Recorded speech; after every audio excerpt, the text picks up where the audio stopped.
What is going on, guys? Welcome to your 27th JavaScript tutorial, and in this tutorial I'm going to be teaching you guys how to add methods to your objects. So let's go ahead, and the first thing that we need is a constructor function. So function, go ahead and name it just people or something, and just like before, we'll give it a name and an age. So all these people will have two properties, a name and an age, and we make sure of that by setting their object's name to whatever we pass in for name, and the object's age to whatever we pass in for age. Simple enough. So we have a constructor function. Now we can begin actually making objects. So var, let's go ahead and make an object called Natalie and set equal to, we don't need that yet, a new object from the people blueprint basically, and the name, it takes two parameters, first name, Natalie Portman, and her age, she's probably like 28, I'm guessing. I don't know, who knows. So anyways, we already know that we can access, Natalie's name, Natalie's age. We can go ahead and print that out, yada yada. We learned that before. But what we're learning in this tutorial is how to add methods to this object. And by the way, a method is pretty much just a function that uses some of these properties. So you know how a function might calculate the temperature converted to Fahrenheit to Kelvin? Well, methods take properties like this, like it would take her age, and calculate how many years until retirement, or calculate when she's going to die, or calculate when she was born, or something like that. So it takes some of these properties from this object and it makes a calculation with it. So let's go ahead and calculate how many years until Natalie Portman can retire. She can probably retire right now because she's extremely wealthy, but let's go ahead and say that the retirement age is 65.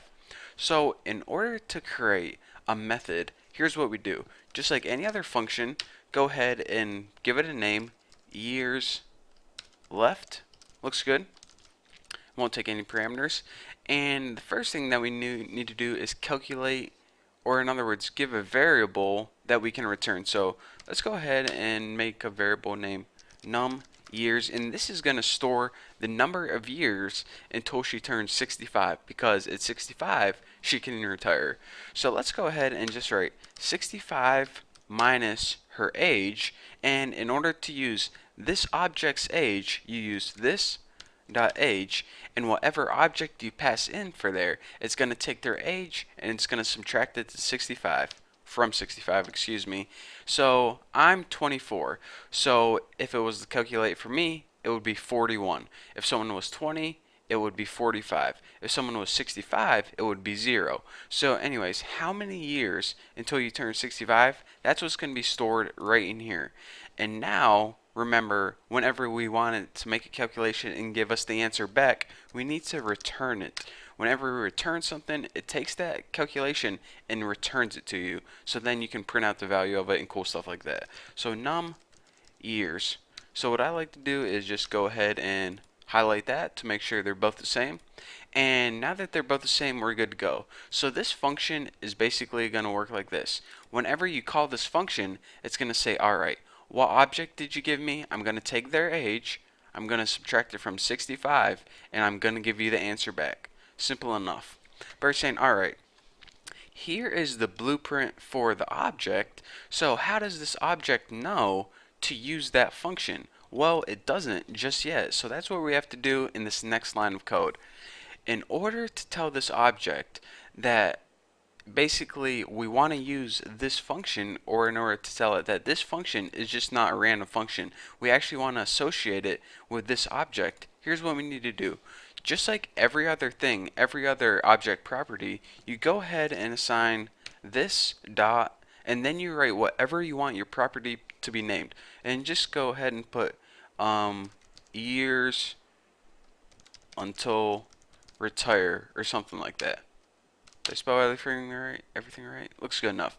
So then what you do is you have three properties for your object. Every person in the world has a name, has an age, and has a certain amount of years until they can retire. Their name is whatever we give it, their age is whatever we give it, and the years until retire, it has to make a calculation. what is that calculation going to be based off? It's going to be based off this function right here.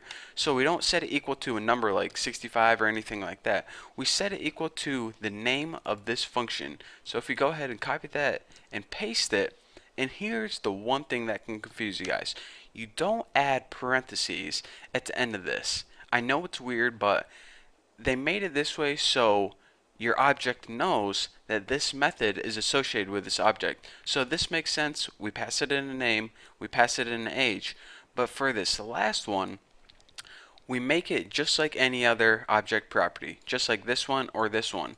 But instead of a value that we pass it in, we set it equal to a name of a function without the parameters. And the reason we don't add parameters for that is because it's going to take all its parameters already from the object. Pretty cool, huh? So now, with that being said, let's just go ahead and use this. So now we can do something like document write. Again, we already have an object, Natalie. Her name's Natalie Portman, and her age is 28. So now, anytime we want to calculate her years until retire, here's what we do. Just go ahead and write the name of the object, Natalie, and then just go ahead and write years. Check it out. She has three properties. We can either print out her name, her age, or years until retire. So just go ahead and copy that, paste it, and here is where you need parameters, just like that. Simple enough. So let's go ahead and print it out, see how it works. 37 years until Natalie Portman can retire. So let's go ahead and make another object real quick. One for me, why not? I'll make an object Bucky. My name is, of course, Bucky Roberts, and my age is 24. So now let's go ahead and put Bucky years until retire, save it, and see what I get. 41. 41 years until I can retire. So basically, to sum it up one last time, this is what you do whenever you want to add methods to your object. You already have a constructor function with properties. I have a name, I have an age, we know all that. So whenever you want to assign a function to your object, you take the name of the function and you assign it just like you would any other object property.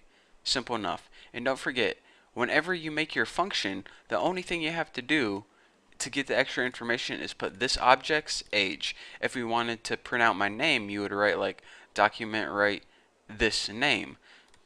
Easy enough. So then, whenever you want to actually use that function, or excuse me, the method now, you just write the name of your object, and then right there, check it out. Not the function name, but the object property name. Simple enough. So, there are just a couple neat little tricks that you have to watch out for. The first one is don't include your parentheses right here. That's your way of telling JavaScript that this method is actually a part of this object because it has no parentheses. And the last thing is whenever you actually use it, add your parentheses after this. It's a little confusing, but trust me, if you do it like 3 times, you'll get the hang of it and it'll be a breeze. So that is how you add methods to objects. So now we basically learn everything about object. How to create a constructor function, how to add basic properties, and how to add methods. So simple enough. Thank you guys for watching. And the next tutorial, probably going to be talking about objects a little more. So if you're confused at all, just move on to the next one and got some phlegm in my throat, and you'll be fine. So again, thank you for watching. Don't forget to subscribe, and I'll see you next tutorial.